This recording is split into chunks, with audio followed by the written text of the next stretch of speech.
భగవద్గీత అధ్యాయం 2 శ్లోకం 70 శ్లోకం ఆపూర్యమాణమచల ప్రతిష్ఠం సముద్రమాపః ప్రవిశంతి యద్వత్ తద్వత్ కామాయం ప్రవిశంతి సర్వే శాంతిమాప్నోతి న కామకామి. నదులు ఎన్ని వచ్చి పడినా సముద్రం మునిగిపోదు, అలాగే అన్ని కామాలు వస్తున్నా స్థితప్రజ్ఞుని మనస్సు కలకలం అవదు. ఇది కృష్ణుడు చెప్పిన అద్భుతమైన ఉపమానం. శ్లోక భావార్థం: సముద్రం ఎప్పుడూ నిండినట్టే ఉంటుంది, ఇది నదుల ప్రవాహం వల్ల హల్చల్ అవదు. అదే విధంగా స్థితప్రజ్ఞుని మనస్సులో అనేక ఇష్టాలు, ఆకాంక్షలు వచ్చినా ఆయన అచలంగా, సాంత్వనతో, నిశ్చలంగా ఉంటాడు.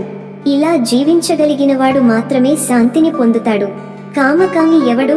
కామకామి అంటే కామాన్ని కోరేవాడు, కోరికలతో బతికేవాడు, పూర్తిగా వాటిలో మునిగిపోయినవాడు. అతడు ఎప్పుడూ ఆతృతలో ఉంటాడు, శాంతిని పొందలేడు. తాత్విక బోధ: శాంతి అనేది కోరికల తీరితే వచ్చే ఫలితం కాదు, అది కోరికలపై విజయం సాధించిన తర్వాత కలిగే స్థితి.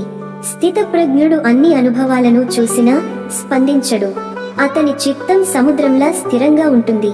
నేటి జీవనానికి అన్వయము: ఇవాళ మనకు తెలిసి తెలియక ఎన్నో కోరికలు, ఫోన్లో నోటిఫికేషన్, ఇంకొకటి కొనాలనిపించటం, ఎవరైనా అంగీకరించాలనే ఆశ, ఇవన్నీ మన జీవితాన్ని ఒక తరచి వచ్చే నదిలా మార్చేస్తున్నాయి. మనం ఆకర్షణకు లొంగకుండా శాంతిగా, సమతా భావంతో ఉండగలిగితే మనమే స్థితప్రజ్ఞులు. నీవు ఉండాలంటే ప్రపంచం నిన్ను నింపాలనే అవసరం లేదు, అది నీవు నిండినప్పుడే నిజమైన శాంతి వస్తుంది. తదుపరి శ్లోకం 71 లో సర్వసంగ పరిత్యాగం గురించి శ్రీకృష్ణుడు చెప్పబోతున్నాడు. ఓం శాంతి శాంతి శాంతి. కామెంట్లలో మీ అభిప్రాయాన్ని చెప్పండి, లైక్ చేయండి. ఈ తాత్విక సందేశాన్ని మీ మిత్రులతో షేర్ చేసుకోండి. తదుపరి శ్లోకానికి ఛానల్ సబ్స్క్రైబ్ చేయండి.